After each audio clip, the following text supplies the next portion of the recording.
हैं, मन मार मार क्यों मचला है, पड़ गई मांग उलझन में है, काकुल ने कुल रंग बदला है। क्यों को भवन में लेटी हो, क्या तुमको भारी पल पल है, जो तुम्हें प्राण से प्यारा है, उसका अभिषेक दिवस कल है। राजन, आपको राम के अभिषेक के लिए बहुत काम करने हैं, अतः आप जाइए और मुझ दुखिया को मत सताइए। देवी, जब तक तुम अपना दुख प्रकट नहीं करोगी, तब तक और कार्य नहीं हो सकते। मैं अपने सत्कर्मों की शपथ खाकर कहता हूं कि मैं वही करूंगा जिससे तुम्हें प्रसन्नता होगी। जहां तक सूर्य का चक्र घूमता है, वहां तक की सारी पृथ्वी मेरे अधीन है। तुम बताओ तो सही, तू कहे तो रात को दिन, दिन बना दूं रात को, प्राण भी मांगे तो दे दूं आज अपने प्राण को। राजेंद्र धर्म है पुरुषों का, जो कहते हैं वो करते हैं, प्रणवीर वही कहलाते हैं, जो प्रण पे अपने मरते हैं। कुछ ध्यान तुम्हें होगा जरूर मेरे दो वरदानों का प्रभु, वही धन मेरा मुझको दे दो, बनते हो यदि धनवान प्रभु। दो वर तो कोई भी वस्तु नहीं, जितना जी चाहे ले लो, मैंने सीखी है नहीं नहीं, जो भी मन को भाए ले लो। गरजे ज्योति बरसे न बूंद, यह सब धोखा में भो में है, जो कहा किया वो दिया दिया, बस एक बात वीरों में है। हरि बावली, तुमने तो स्वयं ही कहा था कि चाहोने पर मांग लूंगी, अब तुम दो क्या, चाहे जितना चाहो मांग सकती हो। लेकिन राजन, मुझे शंका है कि आप अपनी प्रतिज्ञा पूरी कर पाएंगे। रघुकुल रीत सदा चली आई, प्राण जाए पर वचन न जाए। सुनो देवी, आकाश के तारे चाहे पृथ्वी पर बिखर जाए, पृथ्वी के जीव चाहे आकाश को चले जाए, माणिक समुद्र में जाए मगर पहाड़ों पर जाए, हम है नहीं जो अपनी बात से मुकर जाए। परमात्मा है सुन रहा, अनुचित नहीं होगा कभी, रघुकुल धर्म नरेश से विचलित नहीं होगा कभी। नहीं, मुझे फिर भी संशय है, चिकनी चुपड़ी बातें कहकर मुझ अबला को ना बहलाओ, सच्चे रघुवंशी यदि हो तो सौगंध राम की खा जाओ। सौगंध सहित है भामिनी, अब तुमसे यह कथन है वीर प्रतिज्ञा मेरी, यह राजा का वचन है, मध्यस्थ मेरी बात का यह राजभवन है, फिर साक्षी है आकाश पृथ्वी और पवन है आन पहली बार परम प्रिय नाम की खाता हूँ तेरे सामने, सौगंध प्यारे राम की। हे राजन, आप जिस तरह प्रण से शपथ खाकर मुझे वचन देने को राजी हुए हैं, उसे इंद्र आदि देवता सुन ले। चंद्रमा, सूर्य, पृथ्वी, इस जगत पर विचरने वाले सभी प्राणी आपकी बातों के साक्षी बने। महातेजस्वी, सत्य प्रतीक, धर्म के ज्ञाता महाराज मुझे वर दे रहे हैं। हे नाथ, मैं अब अपने दोनों वरदान आपसे मांग रही हूँ, तो सुनिए। हे राजन, मेरे पहले वरदान द्वारा ये जो राम के अभिषेक की तैयारी की गई है, इसी अभिषेक सामग्री से मेरे पुत्र भरत का अभिषेक किया जाए। और मेरे दूसरे वरदान द्वारा धीर स्वभाव वाले राम तपस्वी भेष में 14 वर्षों तक वन में जाकर ऐसी व्यवस्था करें जिससे मैं आज ही राम को वन में जाती देखूं।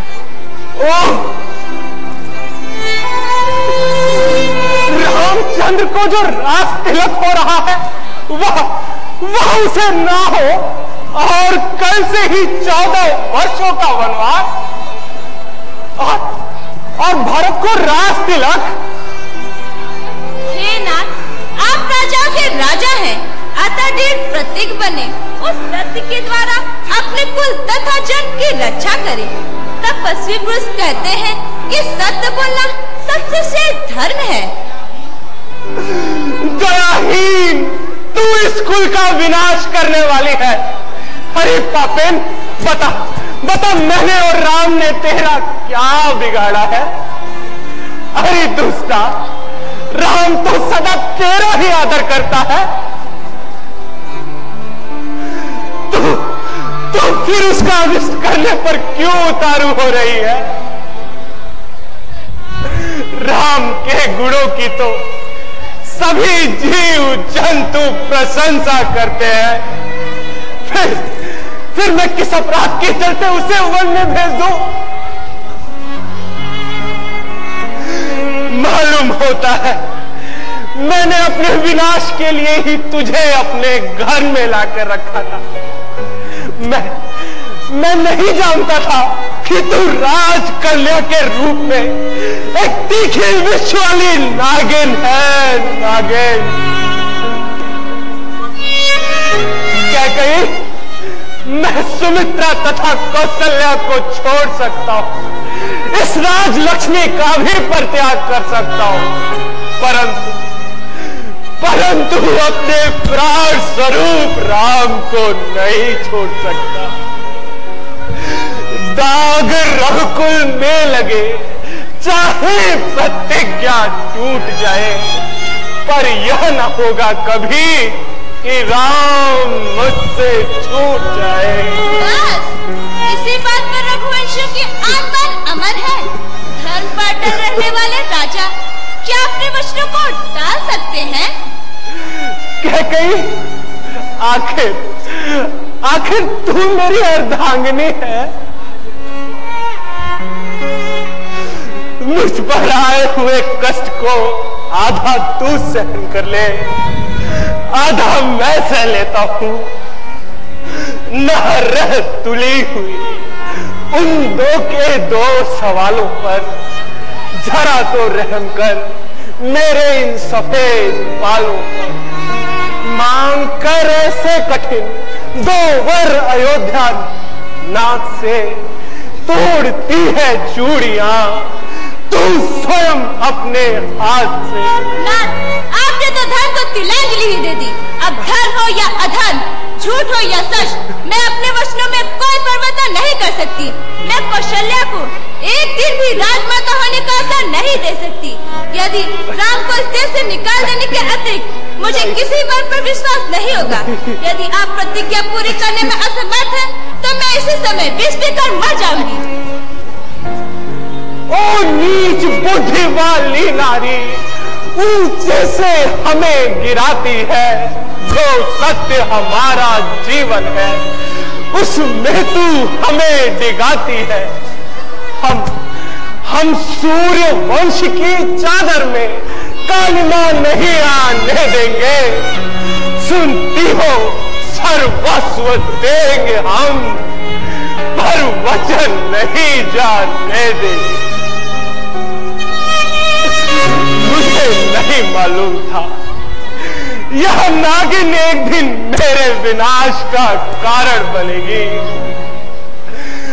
हाय, मुझे यह संसार निश्चय ही धिक्कारेगा, मेरी निंदा करेगा कि राजा दशरथ बड़ा ही मूर्ख और कामी था, जिसने एक स्त्री को प्रसन्न करने के लिए अपने प्यारे पुत्र राम को वन में भेज दिया।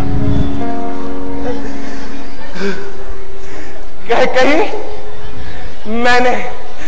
मैंने अग्नि के समीप वैदिक मंत्रों का पाठ करके तेरे जिस हाथ को पकड़ा था, आज मैं उसे छोड़ रहा हूं और साथ ही तेरे से उत्पन्न पुत्र का भी परित्याग कर रहा हूं।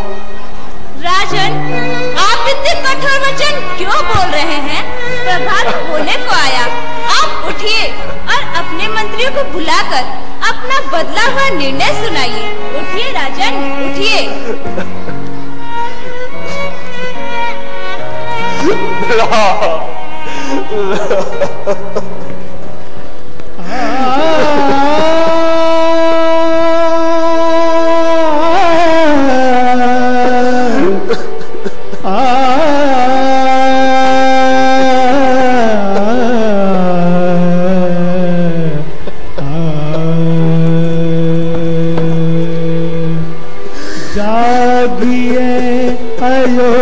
अयोध्यानाथ जागिए, राजा धीराज घोर भयो आंगना जागिए, अयोध्यानाथ जागिए, राजा धीराज घोर भयो आंगना जागिए।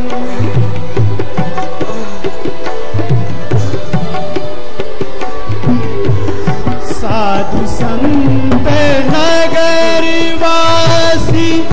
द्वार पे निहारी है, साधु संत नगरवासी द्वार पे निहारी है, गुरु वशिष्ठ मंत्रीगण, गुरु वशिष्ठ मंत्रीगण बाट जो है बंद करो यह गायन, मैं कहता हूँ बंद करो यह गायन, बंद करो। अयोध्या के जागिए, राजा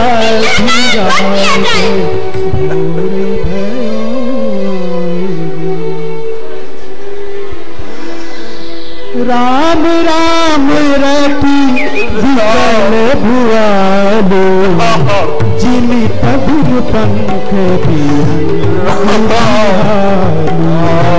हृदय मनाऊ भोर जनी होई, राम ही जाई कहीं जनी कोई। मेरी चेतना लुप्त हो रही है, मैं इस समय अपने ज्येष्ठ पुत्र राम को देखना चाहता हूँ। हाय राम, हाय राम।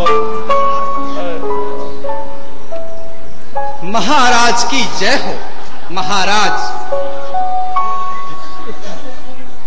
जैसे सूर्य उदय होने पर तेजस्वी समुद्र हर्ष की तरंगों से स्नान करने की इच्छा वाले मनुष्यों को आनंदित करता है, उसी प्रकार आप प्रसन्न हो।